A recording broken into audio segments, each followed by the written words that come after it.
Assalamualaikum warahmatullahi wabarakatuh. Bismillahirrahmanirrahim. Alhamdulillahirabbil alamin. Segala puji bagi Allah, atas perkenan dan rahmat-Nya lah kita bisa bertemu pada kesempatan kali ini meskipun melalui media virtual. Semoga kesehatan, keselamatan dan kesuksesan milik kalian semua. Amin. Selanjutnya, perkenalkan saya untuk memperkenalkan diri. Nama saya Nasidatul Laili. Kalian bisa memanggil saya dengan sapaan Bu Laili.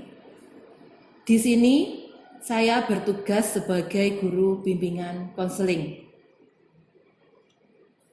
Pada kesempatan yang berbahagia ini, kita akan berdiskusi tentang semangat belajar di masa pandemi. Pertama kali kami sampaikan selamat datang kepada kalian siswa-siswi baru SMA Negeri 3 Kota Blitar. Selamat datang kepada kalian para generasi istimewa. Kenapa saya katakan generasi istimewa? Karena kalian lulus dengan cara yang istimewa. Tidak ada UN, tidak melalui purnawiyata, itu adalah sesuatu yang istimewa. Yang kedua, kalian menjadi siswa baru juga dengan cara yang sangat istimewa. Kalian mendaftarnya 100% lewat jalur online. MPLS pun yang biasanya kita bisa bersay hello, bisa bertatap muka, kali ini cukup lewat media virtual. Kalian juga belajar dengan cara yang istimewa. Mungkin sudah hampir 4 bulan ini dan akan berlanjut pada bulan berikutnya, kalian akan belajar dengan menggunakan berbagai macam teknologi, dengan berbagai macam e-learning, mungkin juga media sosial. Kalian adalah pelaku sejarah yang hadir dalam peristiwa dunia yang akan terkenang sepanjang masa. Untuk itu, jadilah pelaku sejarah yang istimewa. Saat ini, kita berada pada suatu masa di mana mau tidak mau kita harus berdampingan dengan COVID-19. Karena sampai dengan saat ini masih belum ada penangkalnya.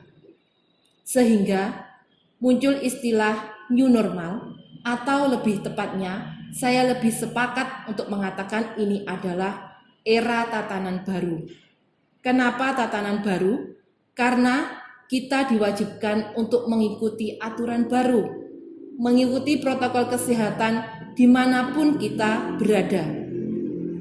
Corona sebetulnya masih tetap seperti yang dulu. Hanya tingkat kekhawatiran masyarakat yang sudah jauh menurun. Ini yang ingin saya pesankan.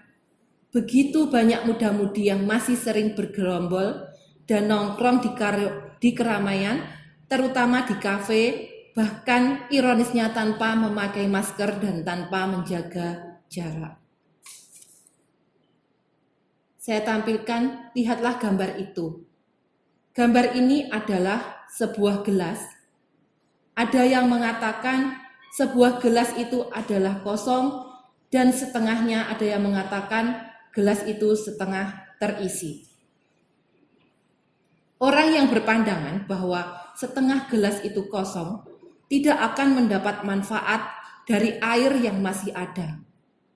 Tetapi orang yang berpandangan bahwa setengah gelas itu terisi, dia akan mendapat pertolongan ketika haus atau bisa memanfaatkan air yang setengah itu untuk berbagai macam keperluan. Melihat sebuah fenomena bisa dilihat dari dua sudut pandang, positif dan negatif. Kalau masa pandemi ini kita menyikapi sebagai hal yang positif, maka yang muncul adalah saya bisa memanfaatkan banyak waktu yang saya miliki untuk belajar berbagai macam hal. saya bisa lebih dekat dengan keluarga, saya bisa lebih mendekatkan diri pada Tuhan. Itu yang bila kalian bisa berpikiran secara positif. Namun, bila kalian berpikiran negatif, yang muncul adalah, bosan, belajar di rumah itu hanya bikin bosan, jenuh, tidak ada teman-teman, saya merasa stres dan sebagainya. Coba saya akan menampilkan video singkat berikut ini.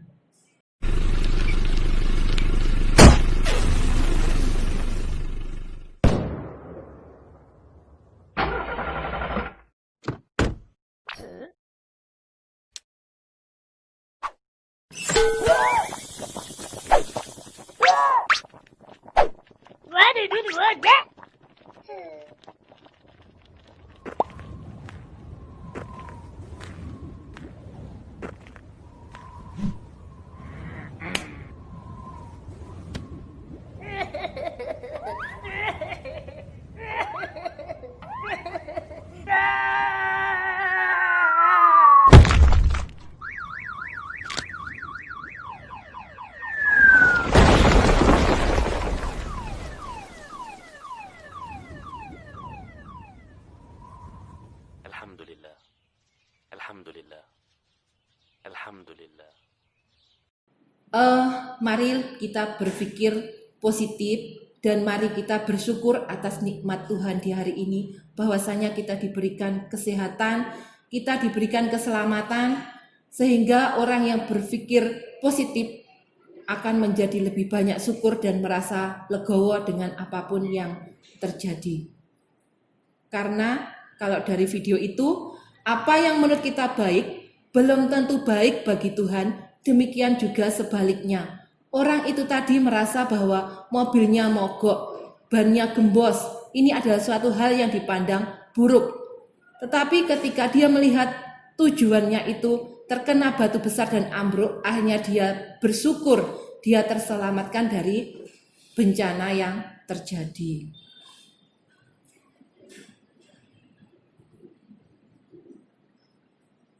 Nah, ini kami juga menampilkan beberapa permasalahan yang muncul pada saat awal pandemi.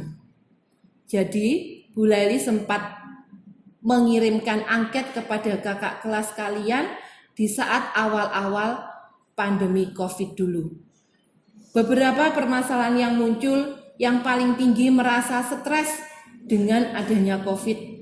Kemudian mereka juga khawatir dengan masa depan mereka, ada yang merasa tidak nyaman belajar dan sangat bosan belajar di rumah. Apabila permasalahan-permasalahan ini tetap saja muncul, maka akan berpotensi menurunkan semangat belajar siswa. Semangat belajar itu penting untuk dimiliki. Kenapa? Karena semangat itu bisa mengarahkan perilaku kita menuju kesuksesan. Nah, bagaimana supaya kita tetap memiliki semangat belajar yang tinggi dengan bagaimanapun keadaannya? Nah, semangat belajar itu bisa dimunculkan dari dua arah. Yang pertama dari sisi atau arah intrinsik, yang kedua adalah ekstrinsik. Yang pertama akan saya jelaskan sedikit mengenai faktor intrinsik. Faktor intrinsik adalah faktor dari dalam diri seseorang yang dapat menjadi penentu utama seseorang itu bisa memunculkan semangat. Nah, apa saja faktor intrinsik itu? Yang pertama adalah niat. Niat adalah hal yang pertama dan utama. Niatkan dengan bulat aktivitas belajar kalian. Ketika kalian sudah memiliki niat yang bulat, maka semangat itu akan muncul. Ketika kalian berangkat sekolah, biasakanlah untuk berdoa dahulu dan kemudian mengencangkan niat. Bismillahirrahmanirrahim, saya berangkat sekolah, saya berniat untuk mencari ilmu. Nah, seseorang yang berniat untuk belajar ini akan terlihat dari perilakunya. ketika dia niat untuk memang benar-benar mencari ilmu, di sekolah dia akan mendengarkan penjelasan guru dengan baik, mengerjakan tugas dengan baik, mencari referensi ke perpustakaan, berdiskusi dengan teman, niat yang termanifestasi dalam perilaku. Beda halnya kalau misalnya sekolah berniat untuk mencari pacar misalnya. Ya, nanti akan terlihat dari perilakunya, mungkin dia akan berdandan berlebihan mungkin, kemudian menggoda lawan jenis mungkin. Nah, itu akan kelihatan bagaimana niat seseorang dalam rangka sekolah. Selain niat, yang kedua yang menjadi faktor intrinsik adalah tujuan. Ibaratkan seperti ini. Kalian misalnya merasa lapar, ingin membeli bakso di alun-alun. Rumah kalian di Pakunden. Tujuan saya jelas membeli bakso di alun-alun. Nah, dari arah Pakunden ini untuk menuju ke arah alun-alun, tentunya kalian akan mengarahkan perjalanan kalian menuju arah timur. Nah, itu akan sangat jelas. Itu ketika kita memiliki tujuan.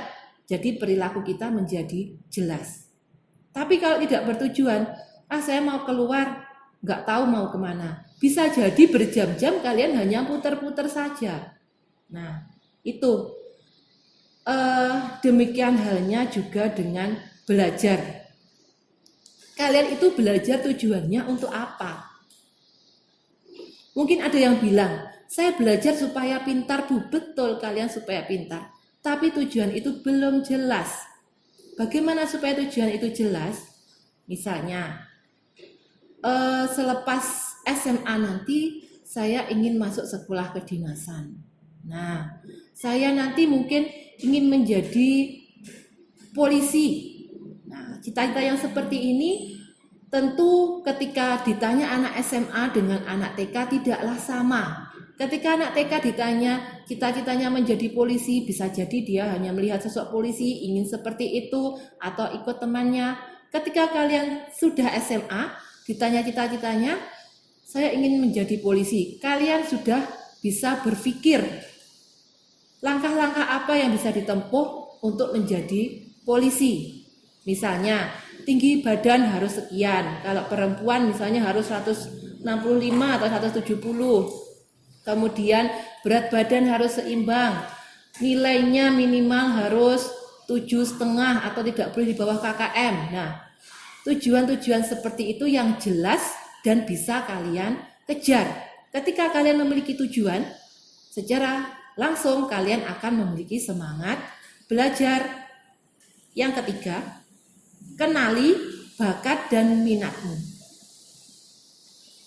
Ketika kalian sudah paham, bakat saya di bidang ini, saya berminat, misalnya bakat saya di bidang seni, saya juga minat di bidang seni.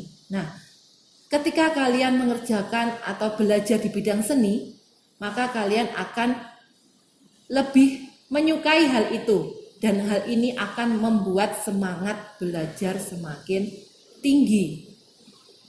Misalnya kalian memiliki bakat di bidang IPA, nilai IPA-nya bagus, pintar hitung-hitungan, jago matematika dan sebagainya.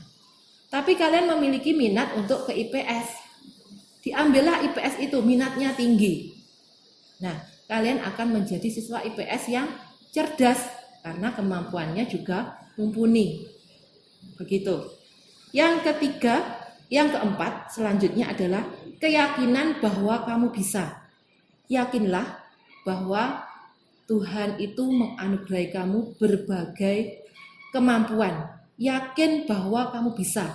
Ketika kamu meyakini saya bisa, maka kamu akan bisa. Ya, wis yakin akhirnya menggerakkan perilakumu untuk belajar. Ketika kamu merasa bahwa saya bisa, itu akan menumbuhkan semangat sehingga kalian melanjutkan apa yang kamu pelajari itu. Yang kelima adalah do it now. Kerjakan sekarang. Jangan menunda-nunda belajar, jangan menunda-nunda pekerjaan. Karena apa? Terkadang yang sulit itu adalah memulai. Ketika kalian sudah memulai, kalian akan merasa enjoy, senang, dan akan muncul semangat dalam belajar. Faktor intrinsik selanjutnya adalah kemampuan menghadapi HTAG. Apa itu HTAG?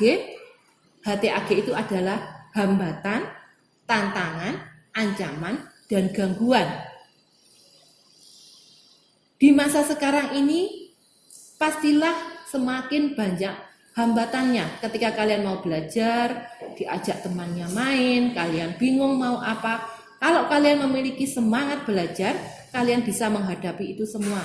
Ya, memiliki kekuatan prinsip untuk tegas menyatakan bahwa ini waktunya belajar. Nanti ada waktunya tersendiri untuk main dan sebagainya. Dan yang terakhir, sebagai faktor intrinsik adalah kekuatan doa. Jadilah pribadi yang agamis, beribadahlah sesuai dengan agama kalian masing-masing, karena ketika kita menjadi pribadi yang agamis, kita memiliki sandaran yang kuat, sandaran yang teguh, keyakinan bahwa kita mampu, karena selalu ada pertolongan dari Yang Maha Kuasa. Baiklah, selanjutnya ada juga faktor ekstrinsik. Faktor ekstrinsik itu adalah faktor dari luar yang dapat mempengaruhi semangat belajar seseorang. Yang termasuk faktor ekstrinsik itu adalah dukungan dari keluarga, ayah, ibu, famili yang lain, kemudian dukungan teman, dukungan sekolah, dukungan fasilitas, dukungan lingkungan, dan dukungan budaya. Ketika pemerintah membudayakan untuk literasi, maka itu akan semakin menumbuhkan semangat belajar kalian. Tetapi faktor ekstrinsik ini bersifat tambahan. Meskipun dukungan keluarga, guru, teman, fasilitas tinggi, tapi kalian tidak mempunyai niat belajar, maka aktivitas belajar tidak akan terlaksana dengan baik. Baiklah, untuk yang terakhir, silahkan kalian perhatikan video di bawah ini.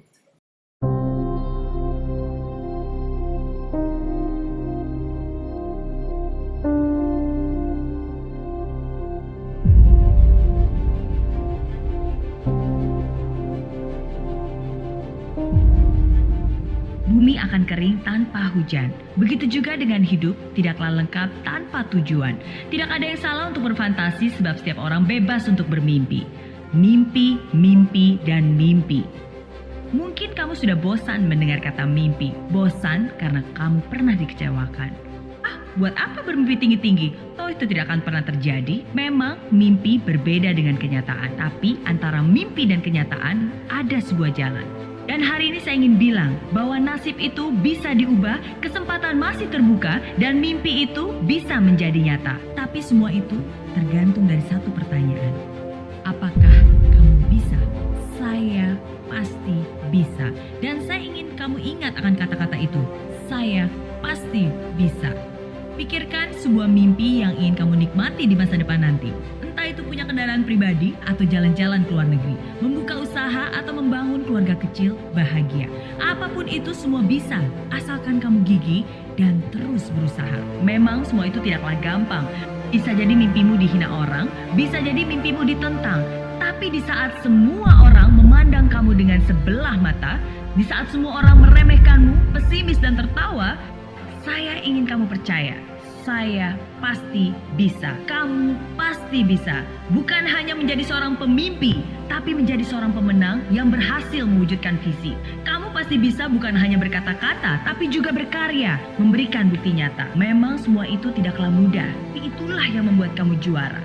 Ketika kamu memberanikan diri untuk melangkah dan mengambil tindakan, kamu akan menemui kesulitan, tantangan, rintangan, godaan, cobaan. Ketika kamu menunggu semua itu lalu mengeluh, kamu akan menjadi lemah dan terjatuh. Ketika kamu terjatuh, semua jalan terasa buntu, semua harapan pun runtuh. Tapi sadarlah, itulah ujianmu. Ujian yang harus dihadapi dengan ketegaran hati. Gagal, bangkit lagi. Gagal, bangkit lagi. Gagal, bangkit lagi. Gagal, bangkit lagi. ingat mimpi, fokus akan tujuanmu, dan yakinlah semua kesulitan itu pun akan berlalu. Selama kamu masih punya harapan, selalu pasti ada jalan. Selama kamu masih percaya Tuhan, tidak ada yang perlu ditakutkan. Sekalipun badai menghadang, saya ingin kamu bilang, saya pasti bisa. Bukan karena tidak ada rintangan maka kamu optimis, tapi karena kamu optimis, maka kamu akan berani menghadapi semua tantangan. Bukan karena hal itu mudah maka kamu yakin kamu bisa, tapi karena kamu yakin kamu bisa, maka hal itu pun menjadi mudah. Bukan karena hari ini indah maka kamu bahagia, tapi karena kamu bahagia, maka hari-hari kamu pun menjadi indah. Setiap kali rasa ragu menghampiri, setiap kali kamu tidak percaya diri, ucapkan ini dengan sungguh-sungguh dalam hati. Saya percaya saya bisa mencapai impian, saya bisa mengambil tindakan, saya bisa bangkit dari kegagalan, saya bisa. Saya bisa dengan doa, saya bisa dengan usaha, saya pasti bisa untuk keluarga, bangsa, dan negara. Saya pasti bisa. Pesan ini untuk kamu yang sedang berjuang. Saat ini saya ingin bilang bahwa sukses itu adalah hak semua orang. Tapi tidak semua orang mau memperjuangkan haknya. Kamu adalah seorang pemenang. Kamu terlahir sebagai seorang pemenang dan kamu pun akan meninggalkan hidup ini sebagai seorang pemenang. Tapi semua itu tergantung dari satu pertanyaan. Apakah kamu bisa? Saya yakin sekarang kamu pasti sudah tahu jawabannya. Saya pasti bisa. Sekian, terima kasih. Untuk yang terakhir saya ingin membagikan sedikit cerita, ya, mungkin untuk refleksi kita semua. Cerita ini hanya untuk tambahan saja ya. Jadi ada 3 malaikat yang mendatangi sebuah keluarga. Malaikat itu bernama malaikat kesuksesan, malaikat kekayaan, dan malaikat cinta. Keluarga yang didatangi malaikat ini sungguh beruntung karena dia didatangi ketiga malaikat dan disuruh memilih antara malaikat kekayaan, malaikat kesuksesan, dan malaikat cinta. Sang ayah menjawab, "Saya akan memilih malaikat kesuksesan karena saya ingin sukses di pekerjaan saya." Sang ibu menjawab, "Oh tidak, saya ingin malaikat kekayaan, karena dengan kekayaan saya bisa bersenang-senang belanja sesuai dengan kebutuhan, keinginan saya." Putra-putrinya mengatakan bahwa, "Tidak ayah dan ibu, saya menginginkan malaikat cinta." Kemudian malaikat meminta keluarga ini untuk berembuk. "Kalian hanya bisa memilih salah satu di antara kami bertiga." Akhirnya mereka berembuk, didapatlah jawaban bahwa keluarga ini memilih malaikat cinta. Ternyata apa? Dengan memilih malaikat cinta, malaikat kesuksesan dan malaikat kekayaan mengikuti mereka. Akhirnya keluarga ini mendapat ketiganya. Apa hikmah yang bisa kita ambil? Bahwasanya ketika kita diliputi dengan rasa kasih sayang dalam keluarga, nanti kita akan mendapatkan kesuksesan, mendapatkan kebahagiaan, bahkan juga mendapatkan kekayaan. Demikian, di masa ini tebarkanlah kasih sayang kalian antar keluarga yang terpenting. Tebarkanlah kasih sayang kalian kepada adik, kepada kakak, kepada orang tua. Demikian juga pula orang tua kepada putra-putrinya, sehingga kesuksesan dan kebahagiaan meliputi keluarga kalian.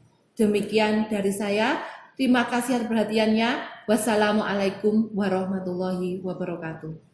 Untuk nanti penugasan, kalian bisa saya akan kirimkan Google Form di link YouTube ini. Kalian wajib untuk mengisinya. Terima kasih. Demikian materi hari ini.